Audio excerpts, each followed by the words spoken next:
Welcome to this video, and today we'll look at Pascal's triangle and binomial expansion.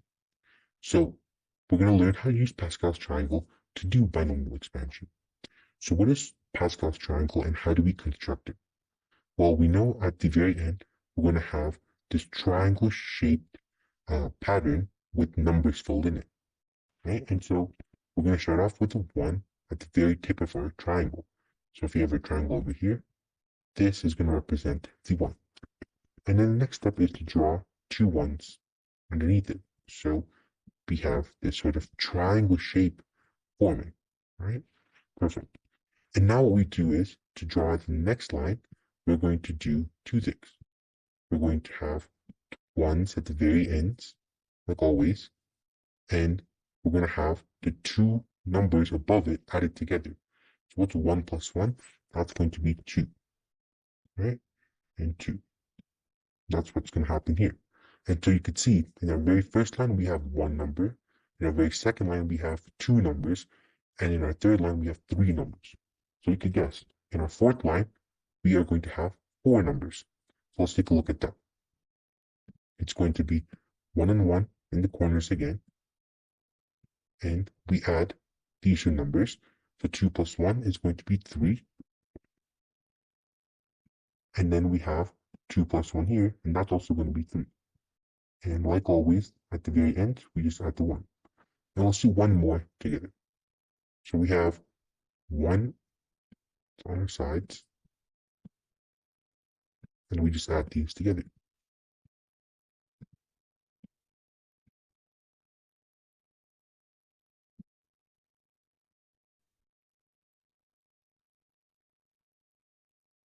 And so you can see as we go through the lines, we have 1 number, 2, 3, 4, and 5.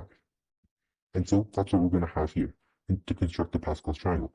And you can go further down and down and down to see until you get that number. That's how you construct it. Now, once you construct it, how do we use it for binomial expansion?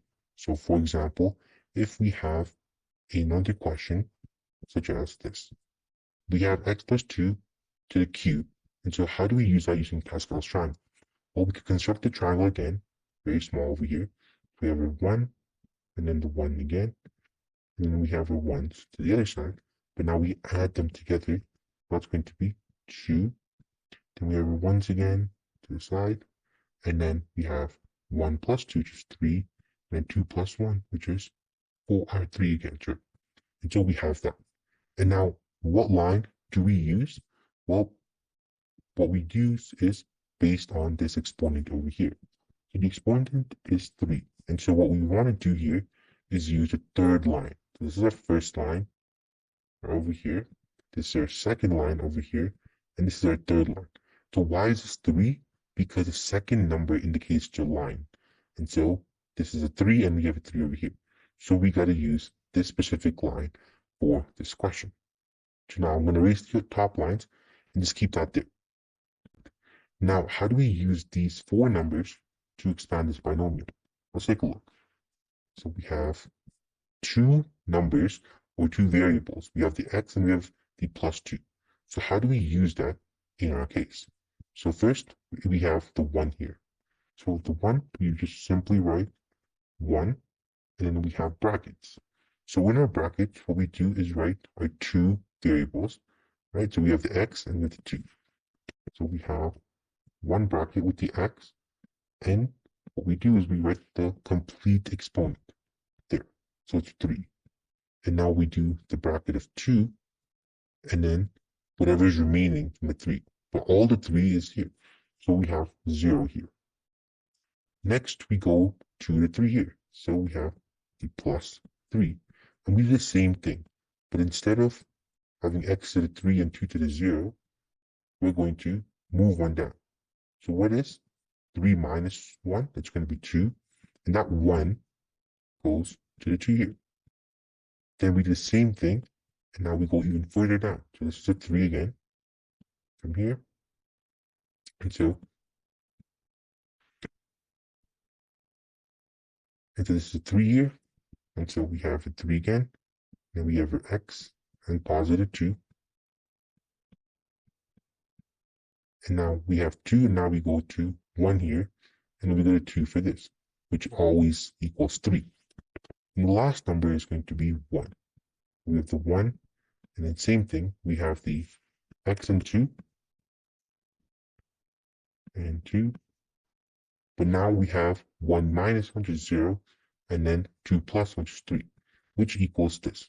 So essentially, if you take a look at it, we go down 1 for the very first term, and then we increase by 1 the second term until we have everything covered. And now we could just simplify each one. So 1 times x to the 3 times 2 to the power 0 is just going to be x to the 3, since anything to the power 0 is going to equal 1. Then we have 3 times x to the power 2 times 2 to the power 1, which is just going to be 6x squared.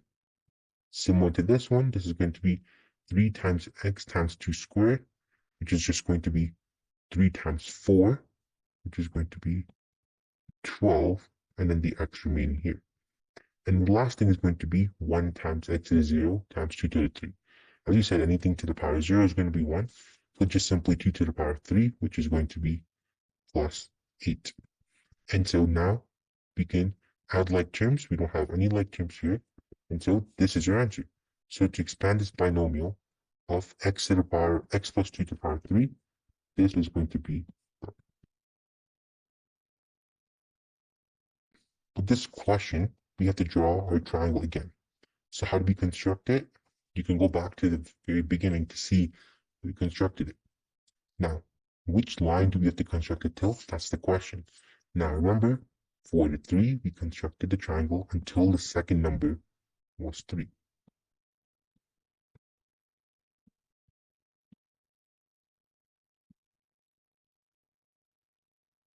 And so that's where we constructed to. But now we have a 4, and so the second number should be 4. And that's the line we have to use.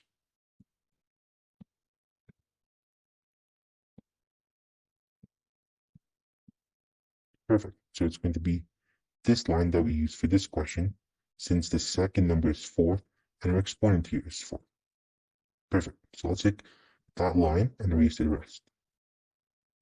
Now let's take a look at what we have to do. What are our two terms? We have 3x and we have 2y. Those are our two terms. And so let's take a look at this line. So our very first step is going to be 1, because that's the first number here. And then 3x, and then 2y.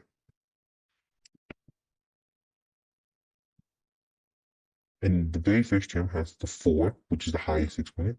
The other one has 0, because they should add up to the total exponent. Then we go down by 1 for the first term, and we go up by 1 for the second term. And so the second number is going to be 4, as we see here. And it's going to be 3x, 2y. But this is going to be 3 now instead of 4. And that 1 that we took away is going to be given to this one. Perfect. Now we do the same thing to the third one. 3x, 2y. And this is going to be 2, and this is going to be 2, which adds up to 4, which is our main exponent over here. So let's finish up doing that and see what we have at the very end.